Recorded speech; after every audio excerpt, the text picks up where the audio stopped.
Fala investidor, fala investidora, como é que vocês estão? Espero que estejam todos muito bem. Hoje eu vou trabalhar um pouco os resultados da BR Partners, uma empresa que eu particularmente tenho dentro do meu portfólio, estou aumentando gradualmente a minha posição nele.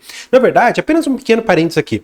Eu estou montando uma posição primeiro na 3R, eu tenho hoje 600 papéis, quero alcançar 1000 e depois que eu conseguir alcançar essa meta, eu vou concentrar os meus aportes na BR Partners. Claro, eu vou voltar a maioria dos meus aportes para esse investimento, porque eu particularmente acredito na filosofia do partnership. Basicamente é o seguinte, você tem lá o Ricardo Lacerda, que ele é, vamos dizer assim, o principal, é o rosto, vamos dizer assim, da BR Partners. Ele é o CEO de tudo e basicamente ele que dá muitas entrevistas, ele que é quase a pessoa que leva ali a cara da empresa. E o que acontece? Ele tem ali a remuneração dele, de fato, assim os outros sócios também têm a remuneração individual, mas eles recebem no partnership, ou seja, eles recebem porque eles têm ações da BR Partners e eles recebem através dos dividendos. Portanto, o interesse de quem está trabalhando lá dentro e o interesse do pequeno acionista, que é o meu caso, está quase que alinhado. Por quê? Eu tenho interesse, claro, que a empresa melhore muito, que eles paguem bons dividendos, etc, etc. Só que eles têm um interesse maior ainda, porque além do próprio dinheiro que eles vão receber, os dividendos seriam aquele bônus de final de ano, seriam bônus trimestrais, afinal de contas, eles têm a política de pagar trimestralmente esses dividendos. Qual que é o payout mínimo que eles colocaram ali para 2024? 65% do lucro líquido será pago em termos de dividendos. Tanto é que eles anunciaram os resultados, mas junto eles trouxeram isso aqui. Olha, nós vamos anunciar 31 milhões, quase 31 milhões e 500 mil reais de dividendos, o que daria 30 centavos por unit, né, que é a BRBI11, que é a única líquida que nós temos no mercado. E você tem a data de pagamento, que é dia 28 de maio, e a data de corte, que é dia 14 de maio. Inclusive, né, quem tiver as ações até o dia 14, dia 15 já passou a data com, dia 15 é a data X, ou seja, que você não tem mais direito aos dividendos, tá bom? Bem, depois que você entendeu que o interesse do pequeno acionista com a principal figura de dentro da empresa, você já viu que o 30 centavos que você vai receber, ele também vai receber. Claro, cada qual na proporção do que tem de participação na empresa.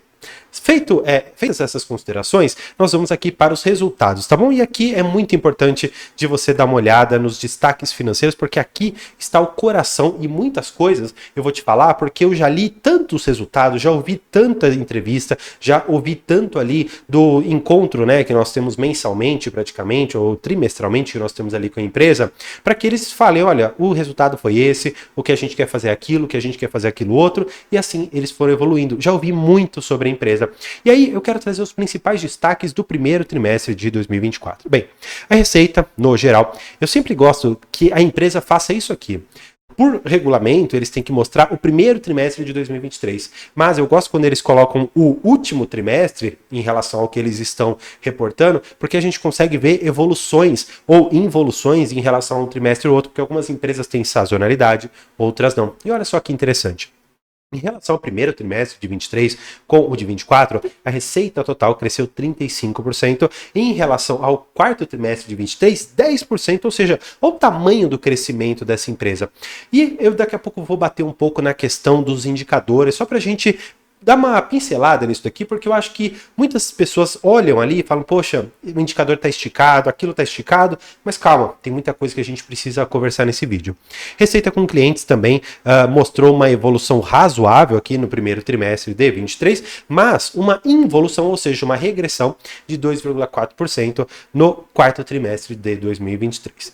O que acontece, né? Muito dessa receita com clientes está relacionado talvez à questão de investimentos que eles fazem no Wealth Management, que nós já vamos trabalhar também. Não só isso, mas também tem a linha de crédito ali dentro deles, não crédito direto, mas através de FDICs ou estruturação, por exemplo, de um CRI ou de um CRA, coisas assim do gênero eles fazem. Então, isso aqui reduziu mais uma queda de 2,4%. Claro, considerando que isso não se repita, é razoável para dentro da empresa. Bem, outros indicadores que eu quero mostrar aqui para vocês, um deles é naturalmente o lucro líquido, que nos importa muito. Só quero te mostrar uma coisa. Eles tiveram quase 50 milhões de lucro. Gente, o que isso aqui me diz? E é importante você conjugar as informações pretéritas com as informações presentes. Em 2023, no quarto trimestre, foi perguntado o que eles vislumbravam para o ano inteiro de 2024. E eles disseram o seguinte, olha, para esse ano, esperamos alcançar um lucro de, no mínimo, 200 milhões de reais. Bem, imaginando aqui que estamos com um crescimento, e você pode ver aqui, de quase 50% em relação ao primeiro TRI de 23 e de quase 15% em relação ao quarto TRI de 23 também, olha só quão rápido está sendo o crescimento dessa empresa. Então é importante você fazer esses comparativos para você vislumbrar de forma correta que você vai conseguir pegar aqueles 200 milhões e realmente encaixar no que a empresa está falando que ela vai alcançar. E perto dos 170 milhões que eles tiveram de lucro em 2023, pular ali para 200 já é extremamente positivo e eu particularmente creio que eles terão aumentos até maiores no longo prazo, tá bom? Se você for ver também a margem líquida, gente, margem líquida de 36%. Eu aposto que pouquíssimas empresas você vai ver margem líquida. Eu não estou falando de margem bruta, estou falando de margem líquida. Você pega o lucro líquido e você divide pela receita líquida. É muita coisa. Basicamente, você pegar essa receita total e basicamente usar isso daqui. Então, você pega os 49, você divide pela receita total e aí você então chega a esse percentual. O ROI também, que é um indicador muito importante quando estamos falando de bancos no geral, 24%. Então, imagina, o custo que você tem para captar o dinheiro é ali a taxa spot, né? Selic, talvez 10, 11%. Se você tiver que pagar um prêmio, alguma coisa assim do gênero. E você consegue rentabilizar 24% desse valor que você capta. É incrível isso. Então, olha só que interessante. O índice de eficiência. Curiosamente, o índice de eficiência, quanto menor, melhor. Por quê? O índice de eficiência, ele pega a receita que você teve, na verdade, o lucro que você teve, e você divide pela despesa com o pessoal que você tem, e basicamente você tem aqui o índice de eficiência. Então, quanto menor significa que em relação ao seu lucro, você tem menos despesa por funcionário lá dentro. Seguindo aqui um pouco, né, você pode ver que eles têm áreas muito importantes que eles estão melhorando, como Investment Banking. Eles anunciaram 3 deals muito importantes, eles vão falar aqui ao longo do documento, vale a pena depois você dar uma olhada, e esse volume transacionado chegou a 3,4 bilhões. André, significa que esses 3,4 bi foram para a BR Partners? Não.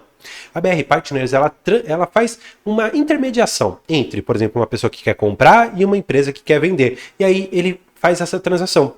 Ao todo, foram 3,4 bi. A BR Partners ganha o que eles chamam de FII, FEE, que seria, entre aspas, um pedágio que você paga por essa intermediação. E aí ele ganha a remuneração exatamente nesse segmento aqui, tá bom? Mercado de capitais também, volume de emissão, e aqui a gente pode falar exatamente de CRI, de CRA, de debêntures e outras tantas coisas. É muito interessante. Agora, essa questão me trouxe uma perspectiva muito boa para a empresa. Por quê? Eles disseram que o Wealth Under Advisor, ou Wealth Management, que basicamente significa gestão de grandes riquezas, eles começaram no ano passado. E eles tiveram uma baita de uma captação de 2 bilhões de reais. E agora eles estão aqui com aumento versus dezembro de 2023, ou seja, estamos falando apenas de 3 meses, eles já aumentaram em 16% a gestão de capital de grandes fortunas que eles têm lá dentro. E isso é muito interessante, porque eles disseram de forma bastante clara em diversos calls de resultado que é o seguinte, eles pegam aquela empresa que está mais ou menos, estruturam uma dívida, colocam ali o que eles chamam de seed money, que seria um dinheiro semente, para você colocar aquela semente dentro da empresa, ela germinar, dá lucro, depois o sócio, ele consegue fazer outras captações, ele se junta com outras empresas, compra outras empresas, e no final ele vende essa empresa. Depois que a BR Partners acompanhou até esse estágio, depois que a pessoa ficava endinheirada, dinheiro líquido na mão, a BR Partners não mais o acompanhava. Então eles decidiram fechar essa lacuna e continuar acompanhando com essa questão do Wealth. Por quê? Eles acabam conseguindo rentabilizar a grande riqueza que eles geraram para uma pessoa e a confiança com a pessoa, com a empresa que veio de toda essa estruturação, acaba gerando essa confiança toda.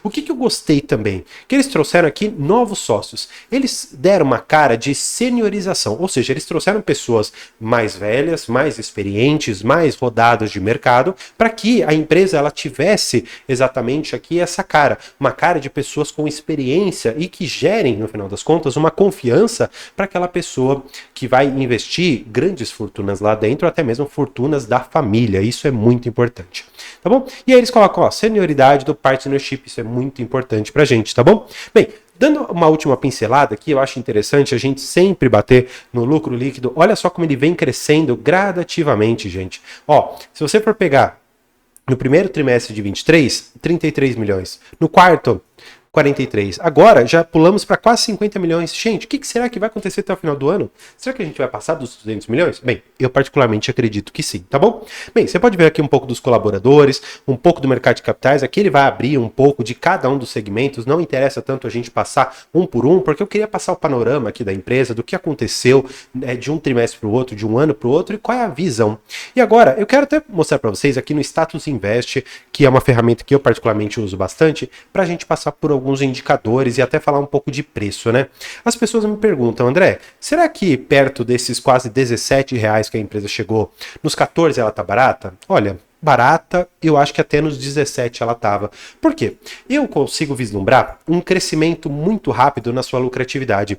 Então, quando você vai olhar indicadores, eles estão naturalmente indicando para você um passado da empresa. Então, se você pega o preço sobre lucro, que lucro que eu estou olhando? Eu estou olhando o lucro futuro ou estou olhando o lucro passado? Estou olhando o lucro passado.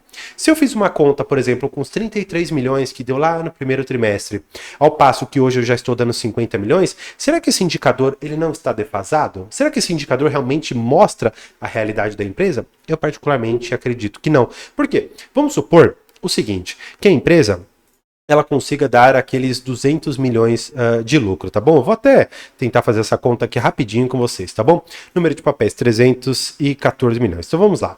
Se a gente pegar os 200 milhões de lucro que ela for dar e dividirmos por esse número total de papéis aqui, vamos ver qual que seria o lucro por ação. Dividido. Então, nós teremos um lucro por ação aqui de 63 centavos, tá bom? Só que esse valor, infelizmente, não está correto. Por quê?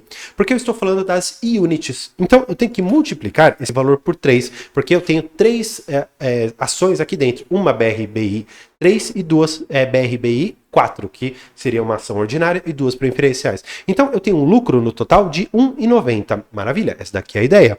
Agora, se eu for aqui para cima, pegar esse indicador, ó, o preço da ação. Maravilha, o preço da ação está ali os seus R$15. Agora, vamos pegar esses R$15, que é o preço, dividido por 1,90. Poxa, já pula para 7,9 praticamente. Bem diferente desse preço-lucro aqui. Então, olha só, gente, a diferença de você compreender o indicador como algo que replica o passado, mas não te mostra o que pode ser o futuro de uma empresa. Portanto, o PL, assim como outros indicadores, não podem ser os únicos indicadores que você vai utilizar para avaliar se uma empresa é boa ou se não é. Tanto é que você vê aqui, olha o ROI. O ROI da empresa está em menos de 18. Só que quando você pega todos os resultados, o ROI sempre esteve acima de 20%. Então, poxa, o site nem traz a informação correta. Será que avaliar alguns outros indicadores aqui realmente seria razoável para você avaliar se a empresa é boa ou não? Por isso que eu gosto sempre de beber na fonte, que é olhar no RI da empresa e ver se vale a pena ou não o estudo da empresa e até mesmo o acompanhamento. Eu, particularmente, claro, sem ser uma recomendação de compra ou de venda, continuarei investindo fortemente na BR Partners e concordo de forma bastante clara com toda a gestão da BR Partners que eles têm feito um excelente trabalho e como partnership eu estou muito feliz com os dividendos que eles estão distribuindo. Espero que você tenha gostado desse vídeo. Por hoje é isso. Muito obrigado e tchau!